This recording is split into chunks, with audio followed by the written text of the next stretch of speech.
প্রিয় আপসহীন দেশনেত্রী, তোমাকে আমরা কিভাবে ভুলবো?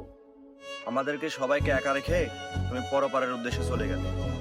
তুমি রেখে গিয়েছো তোমার গুরুত্বপূর্ণ মূল্যবান আমানত, দেশনায়ক তারেক রহমান। আমরা তাকে অনুসরণ করব, কিন্তু তোমার চলে যাওয়া জায়গাটা আর কোনোদিন পূরণ হবে না।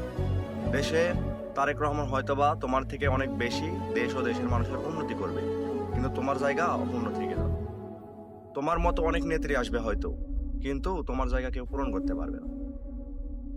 তোমাকে হয়তোবার আমরা ফিরে পাবো না, কিন্তু তোমাকে কিভাবে ভুলবো মা? তুমি না ছিলে গণতন্ত্রের মা। তোমাকে ভোলা সম্ভব নয়।